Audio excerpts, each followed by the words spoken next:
people today. They could spend half their lives over 50. That's a lot of living. So it helps to have a wise friend and fierce defender in your corner. A friend like AARP. So your health lives longer. This is just slow-mo karate? Just slow-mo karate. Your money lives longer. I just bought that. I just sold that. And your happiness lives longer. That's why the younger you are, the more you need AARP. Join today. Welcome to AARP Illinois' virtual event. It's so wonderful to have you with us. AARP is on a mission to connect with individuals across various communities, especially those aged 50 and above. We're here to listen, understand, and address the unique needs of you and your community as we age. Our goal is to enrich your experience by expanding our local activities, providing opportunities for you to discover and engage with all that life has to offer right here in your own community and virtually. As we journey through today's event, we invite you to consider joining our dedicated team of AARP volunteers. It's a chance to make a meaningful impact and help us better serve those 50 plus across the nation. Connect with us and be a part of this vibrant movement toward positive change. Welcome, and let's make this event both fun and transformative.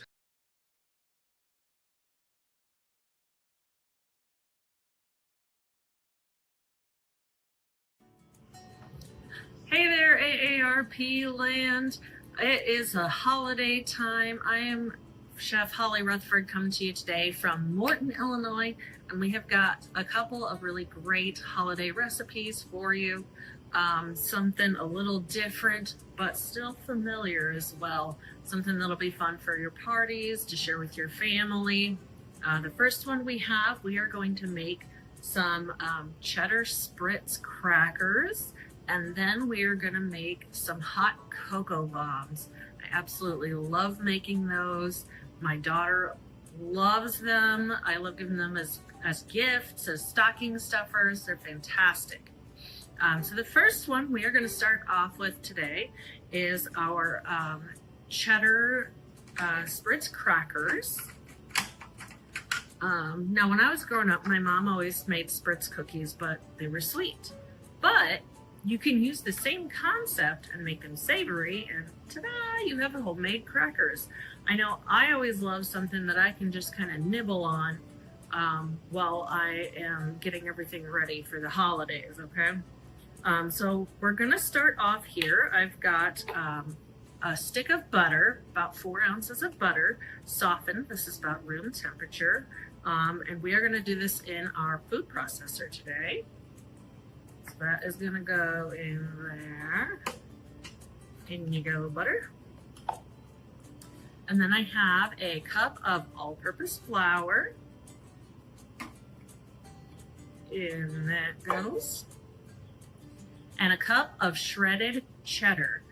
You could use other cheeses if you like. Swiss would be really good, or even Parmesan would be delicious.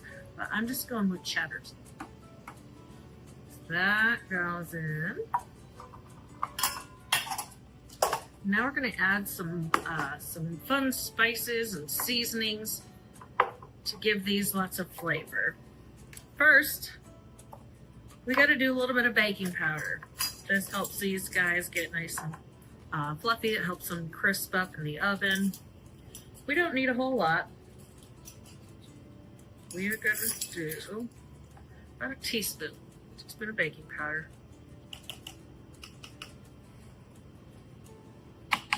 Just like so. There we go. And then we got some salt. I have kosher salt here. You could do sea salt. You could do iodized salt. I would just cut down your measurement a little bit. So I'm going to do about a half a teaspoon of salt. Just got to make sure that we season our stuff. I would also start conservatively on the salt because cheese has salt in it and you don't want it super duper salty. All right, and then I've got some black pepper here. this is going to be a big flavor in these. So I've got a whole teaspoon of black pepper.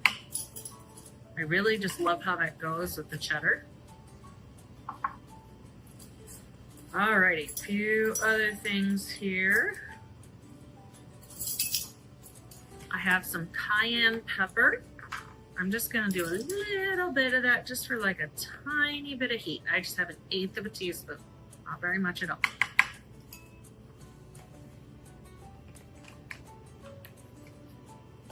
Then I have some ground mustard, ground dried mustard. I'm gonna do 1/4 teaspoon of that.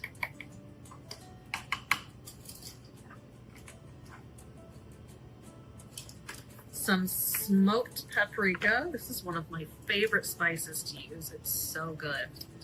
It has a lot of flavor. I love the smokiness that it adds to things. I use a lot of smoked paprika in my house. And then I just have some garlic powder, and I don't want this to be overwhelming. I don't want it to just taste super garlicky. I just want it to add a little bit of flavor. I'm just gonna do a 1/4 teaspoon of that as well.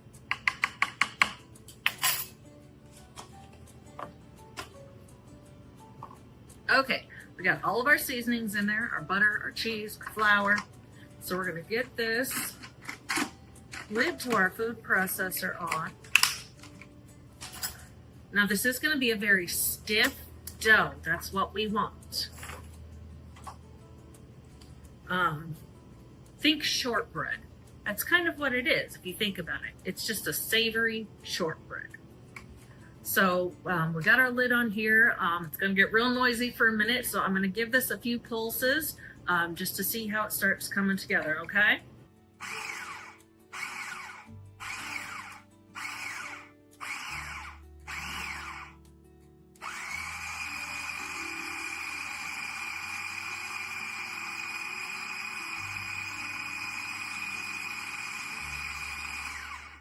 All right, didn't take long at all.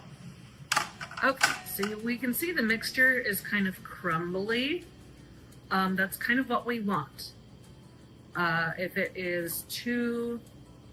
sticks together too much, then you're not gonna end up with a light crispy cookie. You're gonna end up with a really dense one, okay? So, but it does stick together when we squeeze it, which is what we're looking for. Take this guy off here. We're gonna move over and we're gonna get our cookie press. Since we are doing a holiday treat today, I'm gonna use a little tree looking one. So these are really easy to use. What I'm gonna do, I just unscrew the top and I'm gonna get some of this dough in there. Okay, we don't want to fill it up all the way because then we're going to have a hard time putting it back together. So that looks good, about 3/4 of the way.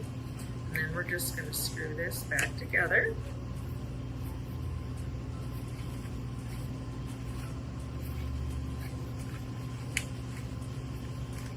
Now this one has a trigger, and as you squeeze it, that plunger goes down.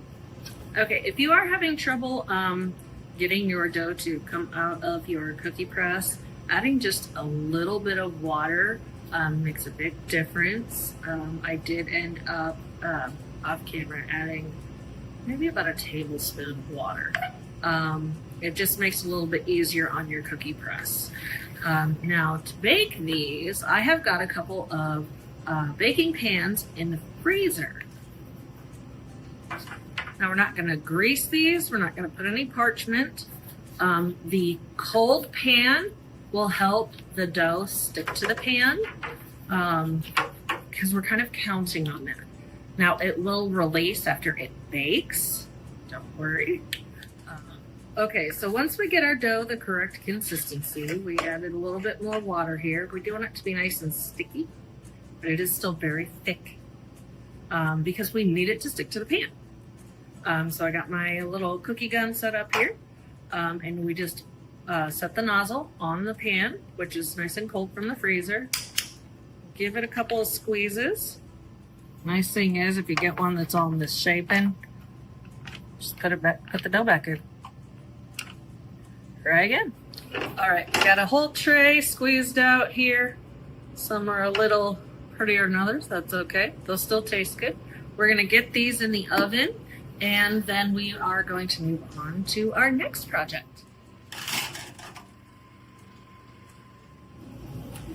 Our next project we're doing are hot cocoa bombs. We're going to start off with some molds. These are silicone molds. I got these on the internet. You can get these in a lot of craft stores these days. They're getting easier and easier to find. I just always advise make sure you don't get ones that are super big because then you're not going to be able to fit it in a mug.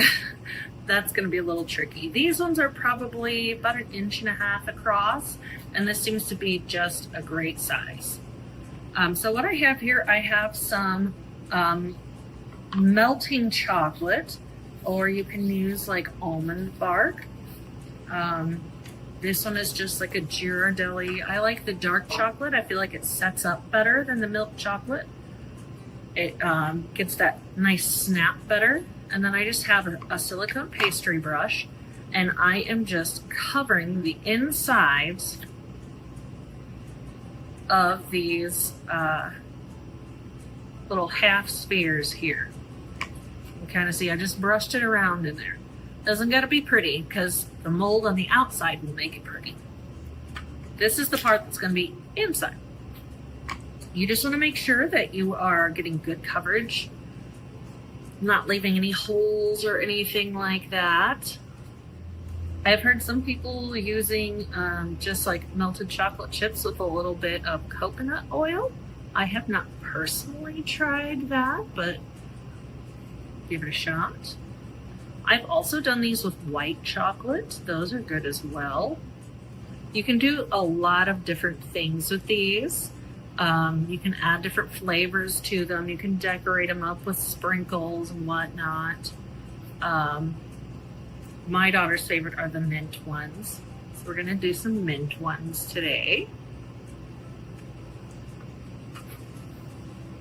Once I get these all painted with chocolate on the inside here, we're gonna stick them in the fridge for a little bit to set up. They don't take long. This melting chocolate is meant to set up quickly. I always like to melt mine in the microwave. Just get you a microwave safe bowl. This one's just plastic.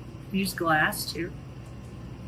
And just do like 30 seconds at a time. Chocolate can burn really easily, and then there's nothing you can do with it. It's done. But I just do 30 seconds and give it a stir. 30 seconds and give it a stir. And then when it's almost completely melted and you give it a stir, it should melt the rest of the way. That is what you're looking for. Now some of the colored ones, like we're going to use a little bit later to decorate, sometimes they want to get a little thick on you. Do not add water. That will ruin your mixture. That will ruin your chocolate. Water and chocolate do not mix. Without getting too into the science of it, it essentially breaks apart the molecules and separates them, and then there's just kind of no going back from there. But what you can add is just like a little tiny bit of vegetable oil. Some people like coconut oil, that works as well. So it's just plain old vegetable oil, and just like a little tiny bit at a time until you get in the consistency you need. Okay, so these are going to go in the fridge and chill for a few minutes, and then they're going to get a second coat of chocolate. This is just going to make sure we have good structure so that when we go to put them together, they aren't going to fall apart on us. Okay. I do already have another tray in the cooler with a little TV magic that are ready to go so that we can move on to assembling these guys. Part of what I really like about the silicone molds as opposed to the plastic molds is they're so easy to release. You just gently press the bottom and peel back, and it pops right out, and it's all pretty and smooth and shiny. So while I'm getting these out, I've just got a small nonstick pan here. I'm just going to get this on low heat And this is going to be how we are going to assemble these guys. So then what I like to do is flip the mold over, and this helps hold them while we're assembling them. So the first thing we are going to do is we are going to take half of our little chocolate cups, and we are going to just melt them a little bit in the pan just to kind of even them off, because you can see the edges right now are a little bit ragged and rough. And they will just assemble better if they are nice and smooth. So we just have our pan on low heat over here, and I'm just going to set it on there for just a second. I just give it a little spin, pull it right off, and now it's nice and smooth. It doesn't take long. And I'm going to just set that there to hold it. Okay. Give a little bit of spin. Nice and smooth. So these are the bottoms of our hot cocoa bombs. So from here, we need to put some hot chocolate mix in. You can use store-bought, homemade, whatever you like. They make all kinds of flavors of them now. There's white chocolate hot cocoa bomb or hot cocoa mix. I've just got good old-fashioned just hot cocoa mix. And I'm only putting about a teaspoon in each one. It doesn't take much, because you're also going to get a lot of chocolate from the cocoa bomb itself. All right, and then I've just got some mini marshmallows. Put a few of those in there. You want to make sure you're not overloading these, because then they're going to be hard to seal. I do about 5 mini marshmallows. That seems to be a good fit. So you can kind of see we've got our bottoms with the hot cocoa mix and our marshmallows in there.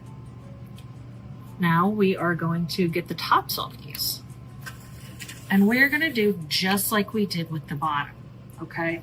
We're just going to take one of our little half spheres here and just put it in the pan for just a second. And now that is nice and soft and a little bit melty around the edges, and we are just going to set that on top like so. So these two I'm going to just leave plain. These two, I've got some just chopped mint chocolate here. You know, those little mints they give you at restaurants sometimes, little green and chocolatey ones are delicious. You can also just use chopped peppermint. There's a lot of different flavors you could do here. You could put a little sprinkle of cinnamon in there. That is delicious. A little bit of hazelnut coffee creamer, like the dry powdered kind. Then you have like a chocolate hazelnut one, also delicious. You could get some of the Mexican hot chocolate. I'm trying to think what other flavors I've done. You can get the little different flavored chips, like the little caramel chips. Those are good, or the peanut butter ones.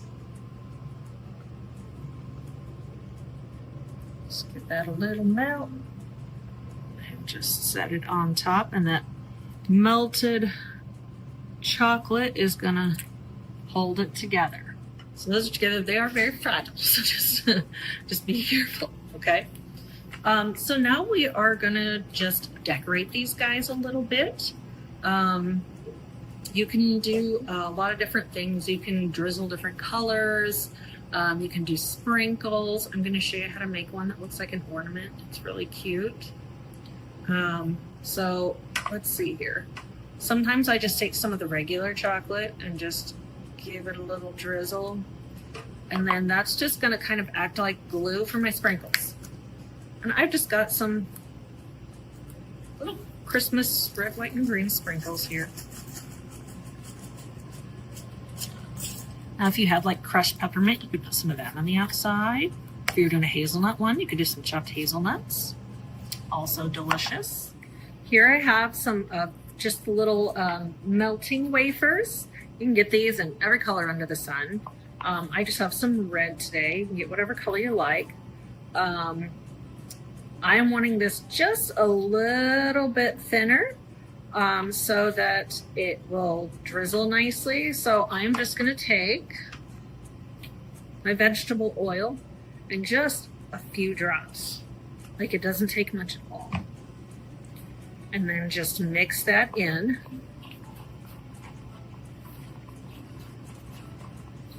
And that helps smooth that out.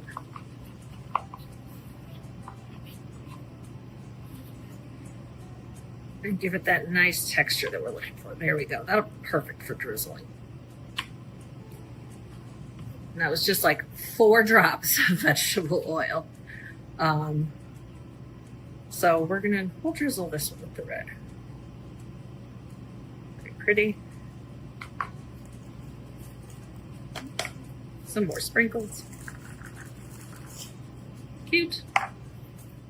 This one, we'll do we'll go back to the other chocolate. And I've got some more of that chopped up mint over here. We'll do some of that. Yummy, yummy. I gotta hide these from my daughter. She'll just eat them. And then this one, I'll show you how to make an ornament. So I just kind of started like these ones. I'm gonna use some of the red. Drizzle, drizzle.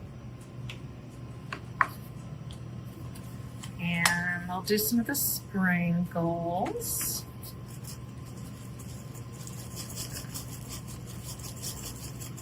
You could also do like the different colored sugars and make it all sparkly.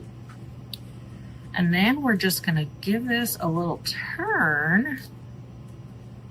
So this is gonna be the front of the ornament. And then I've just got some little Rolo candies. I've also seen people do this with like the mini peanut butter cups. And I'm just gonna dip the bottom in my melted chocolate. That's our glue. And then use it to attach. And now it looks like a little ornament. Isn't that cute? Just gotta hold it there for a sec to let it set up. Now sometimes I'll individually wrap these. I'll get those little cellophane bags from the store, put a little ribbon around them, or you could do a nice little gift box. Give them as gifts, stocking stuffers, make them with the grandkids. They love this stuff. I'm smelling our crackers, so let's see how those guys will do. Those smell fantastic. They're just starting to brown around the edges. They're nice and set. You can see the little bits of cheddar in them. And as these cool, they will get nice and crispy and they will release from the pan. So you just need to let them sit for a little bit and then get you a little spatula to get them up off the pan, and you have some yummy cheddar herb black pepper crackers for your holiday party. Like I said, I love something that I can just nibble on as I go. Sometimes waiting for that dinner to get done feels like an eternity. And they're really easy to transport. You can just put them in a container or a bag. You could do these as a gift as well. Put some in a nice little cellophane bag with a little ribbon on top. If you got somebody who's a big soup person or something, this would go great with some soup mix or something like that. I like to just snack on crackers all the time. And we got the cute little holiday shape here too. So, last thing before we finish up here, I am going to grab some milk and heat it up. And I'm going to show you how these hot cocoa bombs, why they're called hot cocoa bombs. Alright, so I've got just some hot milk. I heated up on the stove. I'll pour into my cute little Christmas mug here. It's probably about a cup. You just want to make sure, only fill it about 3/4 of the way so that you leave room for the hot cocoa bomb, because that will displace some of that liquid. We'll go with this one since this one is already nice and set. So, goes.